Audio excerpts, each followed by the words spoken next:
Hey, my name is Gaston Webb, and I just wanted to go over a quick review of my programming and what that typically looks like. Hope you enjoy. All right, guys, back to the programming. So, for each exercise, I tend to do about 3 to 4 sets. When it comes to my straddle planche, I try to stay within the 4 to 6 second range when it comes to holding time. And same thing with front lever as well. I try to do that holding time. I try to do a little bit longer though because I'm a bit better at the front lever. So I try to go maybe 6 seconds max on those. Again, for 3 sets, maybe 4 sets. And what I try to do with my exercises, I try to make it complementary to my skills training. Because primarily my goal is to get better at the planche. Primarily my goal is to get better at the front lever pull up. So I'm working on exercises that's going to help work towards that goal. So exercises that I'll be working on is what I show here in today's video, but also a few accessory exercises that may not directly impact the planche or the front lever, but can attribute to improving those exercises by strengthening those muscles that work to hold that skill. Like, for example, I would do weighted dips, which works on the shoulders, chest, triceps, primarily muscles that will be used for the planche. And then I do weighted pull-ups, which will work the lats and the biceps. Typically, I would stick with a program for about a month or 4 weeks, maybe 4 to 6 weeks, depending on how well it's working for me. Not that I switch the program, but I stick with the program, and noticing around that time is when my body starts getting very fatigued. Around that 4th week especially, starts getting very fatigued and tired, and that's when I would decide to take a deload. So I have to take a deload after maybe 4 or 6 weeks of training intensely. And your body will tell you when you're really getting tired. You start plateauing, or your progress isn't as great as it was before. And I believe this is called the super compensation cycle. And basically, it's the process when your body goes through stress and experience fatigue, and then you recover, and then how your body adapts, it becomes stronger. And that's basically what I've been doing. That's why I feel like it's important to have strategic deloads, because you want to allow that process to work. So basically, you're just training, pushing yourself beyond this current capacity. Then you, of course, you experience fatigue because you're pushing your body, really intensely. So then when you take that deload, that rest, your body repairs itself, builds back up during that phase. And then, bam, you adapt and you become stronger. And that in turn increases, your performance, and you will see the results in the gym. And so far, that's been the key for me, and that's what's been working.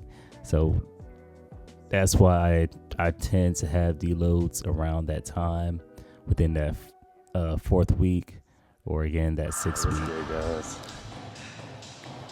We got some planche training today. Oh, I forgot to put some chalk on. Have a look at that dry real quick. This is actually some chalk that I made by myself. It's actually pretty easy to make. I want to talk a little bit about my programming and how I program my workouts. I tend to do about maybe 3 days out of the week, focusing on upper and lower splits. I used to do the push and pull and leg split, but I felt like I was getting too much volume, and I was ended up being tired throughout the week.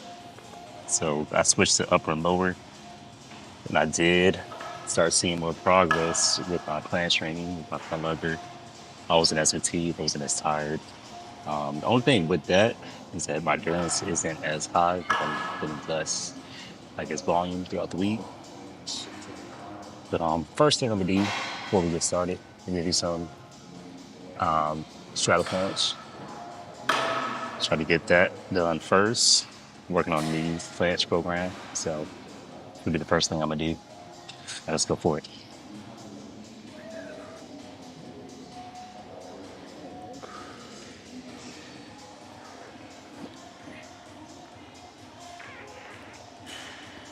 That was good.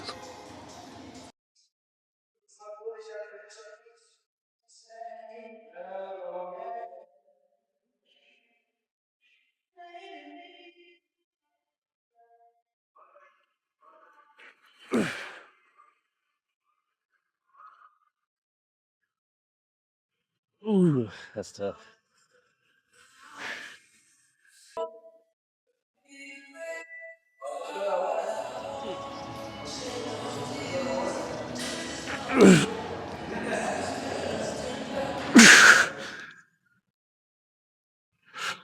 Ooh, not bad. I was a little awkward though towards the way down. But working on those negatives, definitely feeling stronger. Program is working. Happy about that. Happy about that. I'm gonna do one more set of that. Then I'm gonna kind of stick to the straddle push-ups or straddle attempts. I'm try to aim for 5 seconds on those, but yeah, I'm happy about this. Happy about this. I'm starting to figure it out. How my body position where it's supposed to be. Definitely, second set was better than the first one. I'm gonna take some rest now. See how that third set is gonna be.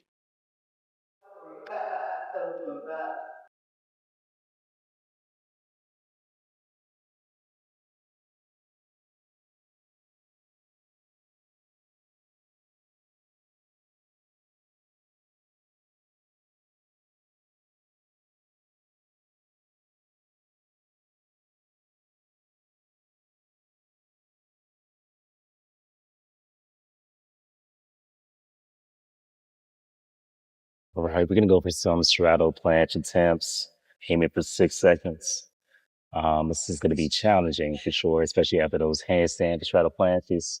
But basically, what I'd like to do, I don't know if I mentioned this earlier, is just get the skills out of the way, takes the most energy, and I do the accessory work. Accessory work to me is like doing weighted dips, weighted pull-ups, um, straight arm raises with the dumbbells. And you might see that today actually. But yeah, let's go ahead and start off this.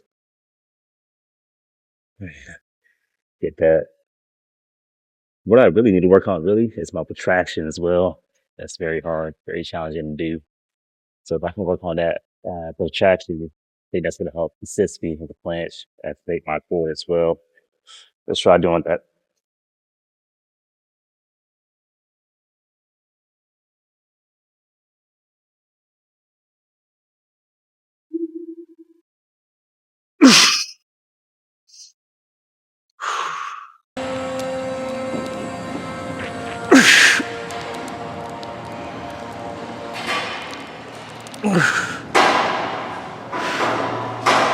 Ooh, I had to switch the advanced tech on that one. That's all the straddle was being too difficult. So I'm gonna do 2 more sets of advanced tuck to keep the volume going, to keep my form on point. And yeah, more time and attention on my muscles as well, which in turn will help me towards that full planche. I could do banded straddle planches too, but I think I'm gonna save the band for practicing the full planche a little bit later in today's session.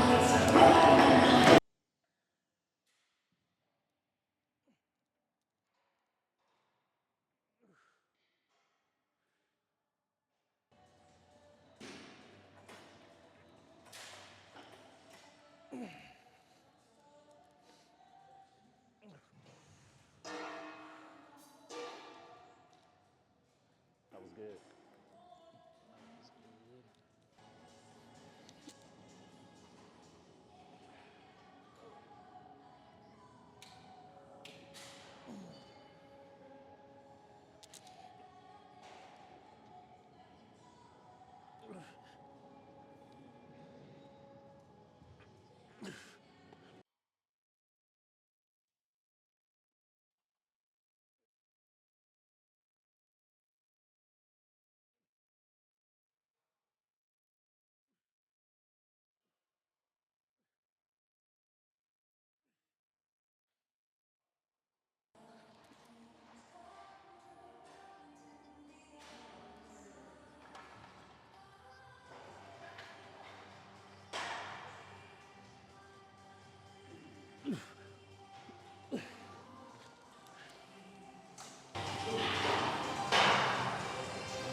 This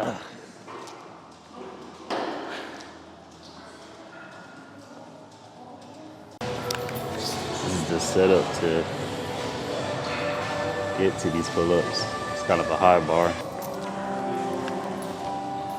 I've been progressive overloading on these lately. I'm trying to get to 100 pounds for 8 reps. I was at 90 for quite a bit. I never really pushed myself to get to 100. I'm gonna do that today. I started this last week, or maybe 2 weeks ago. Hope y'all enjoying this video. As we're getting close to the end of today's video, I just wanted to share this message with you. As you look around, you see, all kinds of craziness going on in the world. Honestly, a lot of evil. But there's a reason for all of this, and the Bible really explains that. I just wanted to share the gospel with y'all, just in case y'all are hearing this for the first time.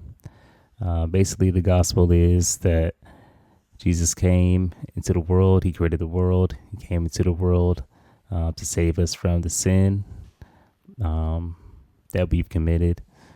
Starting off with Adam and Eve, they broke in the law, and that's how sin entered into the world.